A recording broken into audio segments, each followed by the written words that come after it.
Welcome to your Business Calculus Lesson 1.2. Today we're going to talk about applications of linear functions. This is Mrs. Brown, and I'm here with my dogs, Daisy and Scout, and we are ready to talk about cost analysis. All right, so whenever items are manufactured, there are three things that the manufacturer is interested in: the cost, the revenue, and ultimately the profit. So let's talk about cost first, and then we'll get to the two others.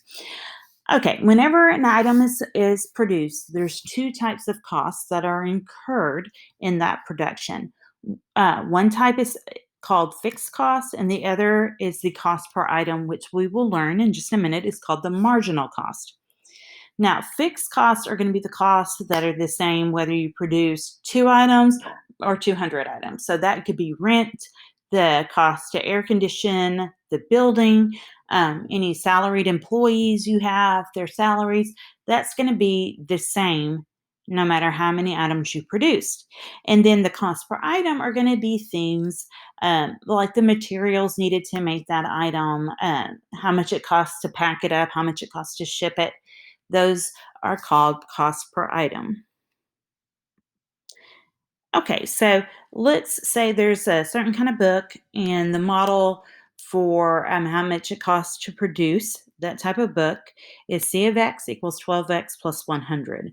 So we're curious, how much does it cost to produce 15 books, and how much does it cost to produce 81 books? Well, for 15 books, we're going to plug in 15 for X. 12 times 15 plus 100 is equal to 280. And so the cost for 15 books is $280. For 81 books, we're going to do the same thing, but plug in 81 for X. We get 1,072. So the cost for 81 books is $1,072.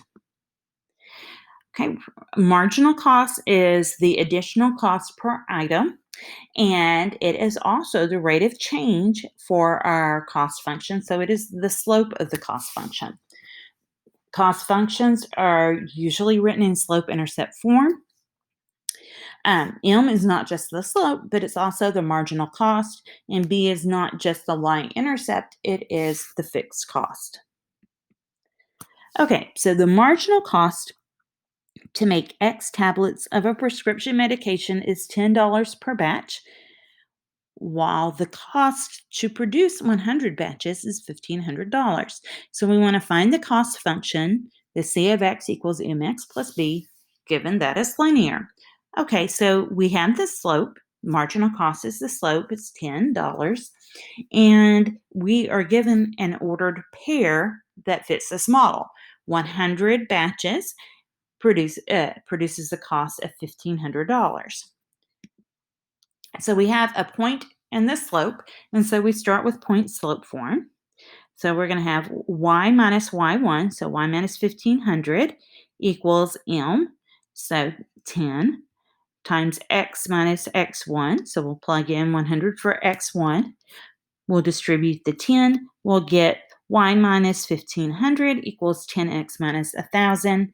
Add the 1,500 to both sides, and you get y equals 10x plus 500. And so our function C of x is equal to 10x plus 500. And so that tells us that the fixed costs are $500. And just like it told us in the example, or in the description of the example, we confirmed that the marginal cost is 10. A critical point that people are interested in is called the break-even point. That's the point where you bring in enough revenue to cover the cost. So revenue function, that's just the amount you bring in, the number of dollars you bring in. It's not the same thing as profit. We'll talk about profit in a minute.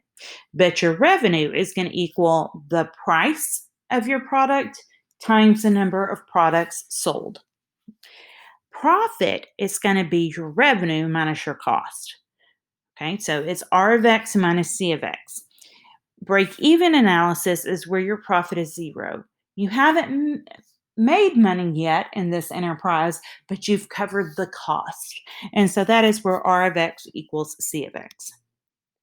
Okay, so producing X bracelets cost C of X equals 5X plus 20, and the amount of revenue is R of X equals 15X. So let's break that down a little bit.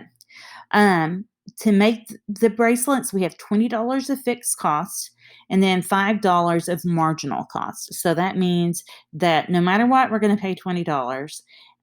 But each bracelet we make costs an additional $5 from materials, and then if we ship them, the shipping, that sort of thing. Now, how much do we sell our bracelets for? We sell them for $15 each. And that explains why our revenue function is 15 times X. All right. So what is the break-even quantity? Well, we're going to set R of X equal to C of X. So 15X equals 5X plus 20. We subtract 5X from both sides. We get 10X equals 20, and that gives us X equals 2. So the break-even quantity is 2 bracelets. What is the profit from 100 bracelets? Okay, so profit is revenue minus cost. So profit from 100 bracelets is going to equal the revenue from 100 bracelets minus the cost from 100 bracelets. So let's come out here to the side. The revenue of 100 bracelets is going to be 15 times 100. So that's 1,500. The cost for our 100 bracelets is going to be 5 times each one of the bracelets plus the fixed amount of 20. So 520. So our profit is going to be 1,500 minus 520, and so 980. So if you sell 100 bracelets, you're going to make and profit $980. Okay, well, let's say you need $500. That's your goal. How many bracelets do you need to sell? Again, P of X is R of X minus C of X, and this is profit right here. So 1,500 is going to equal 15X minus, and here's the critical thing. You have to put this C of X function in parentheses. It's minus the whole quantity, 5X plus 20. So first thing we do is we distribute that negative. We get 500 equals 15X minus 5X minus 20. So that's going to give us 500 equals 10X minus 20. We'll add the 20 to both sides, and we get 520 equals 10X. Divide by 10 to get 52. So it will take 52 bracelets to produce a profit of $500. Okay, we've already found the break-even quantity, but let's go ahead and do it again, but let's use your CAS. So you want to go to the graphing scratch pad. You're going to let f1 of x equal 15x and f2 of x equal 5x plus 20. Remember, just press tab if you need an f of x equals. So the graph with the standard viewing window looks like the one I have shown here. The break-even quantity will be when the x value will be the x value where the two functions intersect.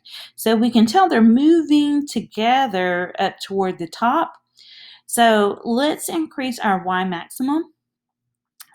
You can do that by going to Menu, Windows, and Settings. I set my y minimum to -10 just to make it a prettier number, and my y maximum to 40. All right, so I can visually see the intersection. So now what I'm going to do is I'm going to go to Menu, Analyze, and choose Intersection. You need to select a place to the left of the intersection for a lower bound, and then a place to the right of the intersection for the upper bound. And your intersection is at 230. Your break-even quantity is 2 bracelets. All right, guys, so that's it. If you want to get started on a few problems in your problem set, that would be great. If you have any burning questions, you know how to get a hold of me. You can email me or you can stop by my classroom. I'm always happy to help. Thank you so much for watching the video. I hope you have a great day.